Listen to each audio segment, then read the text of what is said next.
The initial tremors of Arden had sent through Zephyrion's vast financial networks were subtle, almost imperceptible to the uninitiated. Like a single perfectly placed stone dropped into a calm lake, the ripples began to spread, slowly at first, then with increasing, unpredictable velocity. Global markets, already jittery from Alyssin's psychological assaults, now experienced inexplicable surges and crashes not tied to any discernible economic indicator. Algorithms designed to predict and stabilize failed spectacularly, their complex calculations unable to account for the geomantic discord Arden was introducing. From the cliffside overlook, Arden watched the glowing red lines of financial panic on his console deepen, intertwining with the swirling patterns of collective anxiety. He saw the key of perceived wealth, a powerful human construct, begin to unravel, its threads thinning, its resonance weakening. Zephyrion, the architect of faith, had built his temporal power on the bedrock of human belief, and nothing was more potent than the belief in prosperity. And by attacking that, Arden was striking at the very heart of his rival's influence. Reports indicate widespread digital fraud, unexplainable account discrepancies, and a sudden global distrust in automated financial systems, Elara reported, her voice tight with concern. She stood beside Arden, her own key sensitivity allowing her to feel the faint, unsettling hum that now permeated the very air of the sanctuary, a direct consequence of the escalating chaos on the disk. Governments are scrambling, blaming sophisticated cyber attacks and unforeseen market corrections. The humans are afraid.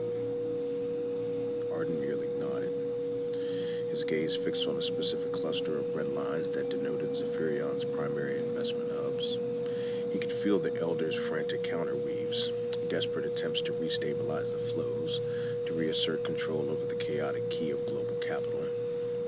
Zephyrion was powerful, ancient, and deeply entrenched, but he was accustomed to subtle, long-term manipulations, not direct, aggressive, geomantic warfare on such a scale. He is reacting as expected, Arden murmured, his voice a low, resonant hum that seemed to vibrate with the planet's own deep pulse. He will seek to reinforce the illusion of stability, to gather his own power. But each reinforcement will only highlight the underlying fragility. The cracks are too deep now. Suddenly, the geomantic display flickered, a momentary distortion rippling across the entire global map. A wave of cold, precise energy washed over the sanctuary, a distinct, powerful key signature that was not Zephyrion's. A countermeasure, Elara breathed, her hand going to her temple. A direct probe from Isolde. Arden allowed a faint, knowing smile to touch his lips. He had been waiting for this. Isolde, the digital seamstress, was attempting to trace the source of the financial disruptions, to identify the geomantic signature responsible. Her probe was elegant, woven seamlessly into the very fabric of the internet's key, designed to be undetectable by lesser weavers. But Arden was not a lesser weaver. He was the Prime Immortal. He closed his eyes, his awareness expanding, not just observing the probe, but becoming one with the vast, intricate network of digital key. He felt Isolde's presence, a focused, almost clinical intelligence moving through the conduit she had built. He allowed her to find him, not directly, but through a calculated resonance, a subtle echo of his own immense power that would be unmistakable to her, yet untraceable by any other. For a long moment, there was a silent, almost imperceptible exchange of ki between them, a conversation without words, conducted through the very channels of the global internet. Arden projected a single, clear intention: observe, understand, choose. He offered no threat, no demand, only the undeniable presence of his power and the stark truth of the situation. Then, as swiftly as it had arrived, Isolde's probe withdrew. The geomantic display stabilized, the cold energy receding, but Arden knew. Isolde was not merely following orders. Her probe had carried a subtle, almost imperceptible layer of inquiry, a deeper question that suggested a mind already seeking answers beyond the Syndicate's rigid directives. She was indeed Alyssin's unwitting, or perhaps secretly willing, accomplice, her genius in weaving the Internet's key infrastructure, providing the very vulnerabilities Alyssin exploited. "She felt you," Ilara stated, her eyes wide with a mixture of awe and trepidation. What did you tell her?" "Nothing she did not already suspect," Arden replied, opening his eyes.